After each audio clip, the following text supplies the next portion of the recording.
i-receive na siguro dito. Sige po, sir. Okay, salamat ha. Salamat. Nakaposas pa nang dumating sa detention facility ng Senado si Sheila Guo, ang itinuturong kapatid ni dismissed Banbantarlac Mayor Alice Guo. Dito na muna ito mananatili sa bisa ng warrant of arrest na inilabas laban sa kanya ng Senado. May kinalaman ito sa mga iligal na operasyon ng Philippine Offshore Gaming Operators o POGO sa bansa. Tiniyak naman ni retired Lieutenant General Roberto Ancan, hepe ng Senate Office of the Sergeant at Arms o SAA, ang pagdalo nito sa isinasagawang committee hearings ng Senado. As far as I know, si Sheila Guo, kung meron man siyang invitation or required siya sa pag-attend, we'll bring her sa committee hearing. Nauna nang sinabi ng mga senador na inaasahan ang pagdalo rin bukas ni Cassandra Leong dahil may sabina ito mula sa mga senador.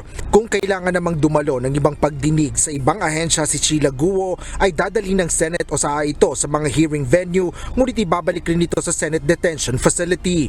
Nakadepende naman anya sa komite kung hanggang kailan ang pananatili nito sa pasilidad. Gayunman, tiniyak ng Senate Sergeant at Arms ang seguridad ni Sheila Guo habang nasa kanilang kustodiya. We are sure that nandito siya nakadetain and we will secure kung sino man didetain sa amin, hindi lang si Sheila Guo, kung sino man madidetain sa Senate, we will assure his or her security. Tiniyak naman ng legal counsel ni Sheila Guo na siya rin tumatayong abogado ni Alice Guo na haharap at magsasalita ito sa pagdinig ng Senado. Ang masasabi ko, ready siya. Basta advice ko, magsabi lang siya ng totoo. Kasi sa base sa kanya, mga sinabi sa akin, yung katotohanan, yun na magpapalaya sa kanya. Samantala, nasa Indonesia pa rin si dismissed Banbantarlac Mayor Alice Guo. Ito ay batay sa huling impormasyon ni Senador Sherwin Gatchalian. Ayon sa senador, may posibilidad na ang targeted destinasyon ni Guo ay ang Golden Triangle. Pero ayon sa mambabatas, mahihirapan ang gumalaw si Guo hindi lamang sa Indonesia kundi maging sa mga bansa sa Southeast Asia.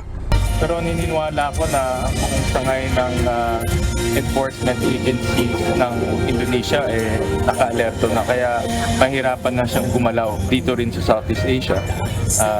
So kanina yung mga ASEAN ambassadors nakausap ko at sabi nila naka-alerto na rin yung kanilang mga otoridad. So mahirapan siyang gumalaw ngayon. Bukas August 27 nakatakda na ang pagdinig sa Senado kaugnay ng mga isyong kinasasangkutan ni Alice Guo. Imbitado dito ang ilang mga matataas na opisyal ng mga ahensya ng pamahalaan upang sagutin kung paano nakatakas ang mga naturang personalidad sa kabila ng warrant of arrest na inilabas sa kanila ng Kongreso. Asher Cadapan Jr., UNTV News and Rescue. Diyos ang aming sandigan, serbisyo publiko ang aming pinahalagahan.